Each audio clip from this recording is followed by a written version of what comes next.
I'm Claudette Montana Pattison with FanNation Now. Joining me is Chad Jensen. He's the publisher of Mile High Huddle here on FanNation. The Seattle Seahawks are trading quarterback Russell Wilson to the Denver Broncos, according to multiple reports. What can you tell us about this deal? Well, technically pending Russell Wilson's approval and a physical, but it is fait accompli. All the insiders, starting with Adam Schefter, reporting Russell Wilson headed to the Mile High City. The trade package is phenomenal. Let me go ahead and list for you the haul that the Seattle Seahawks are getting in exchange for Russell Wilson. People, including Broncos fans, can decide for themselves whether or not they think this value is correct, but you've got the quarterback now that raises all ships. Without it, you're dead in the water anyway, so it's more of a question of, Claudette, what don't you give up? But here's what the Broncos gave up to get Russell Wilson. Drew Lock, goodbye. Noah Fant, goodbye. That's a first and a second round pick, 3 years removed for what it's worth. Defensive lineman Shelby Harris, goodbye.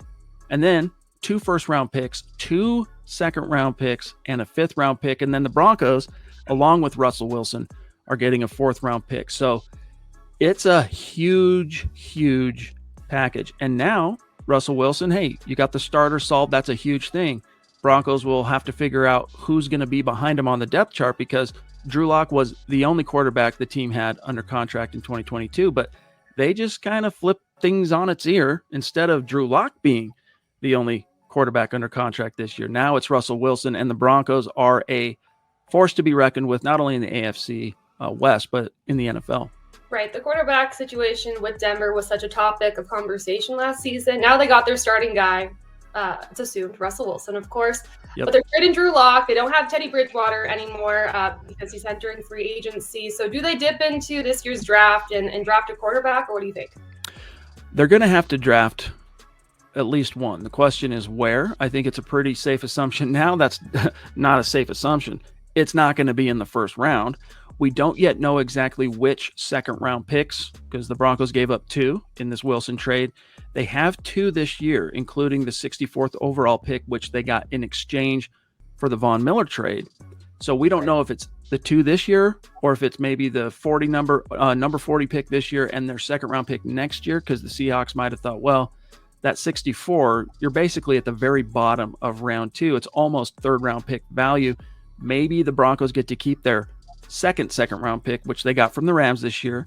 If so, maybe that's something they look at for one of the top quarterbacks in the class, but I doubt it. You've got Russell Wilson, so you can afford to hedge a little bit, go out there and maybe sign a stopgap guy backup that you can feel confident can run Nathaniel Hackett's system, and then, take a flyer on a developmental guy on early day 3. There's going to be a few that are going to be worth that type of a flyer, but yeah, the Broncos are going to have to find some guys just in case, not only, as a backup to Russ, but they're going to need some kind of a developmental option behind him now because Teddy Bridgewater is an unrestricted free agent. It's a near certainty he won't be back.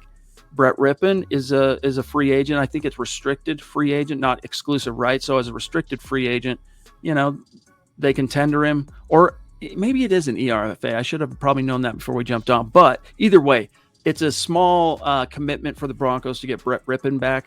And then they can bring him into camp and see what's what, and maybe he doesn't even stick. So one way or another, they got to add some talent to the quarterback depth. But as far as the starter that's going out there to war on a week in and week out basis, for the first time since Peyton Manning hung up his cleats following Super Bowl 50, the Broncos have a bona fide franchise quarterback. Fans in Denver, Claudette, right now are fit to be tied. They don't know, is this reality? Like they're so used to the depredations of the past few years that they're just so excited.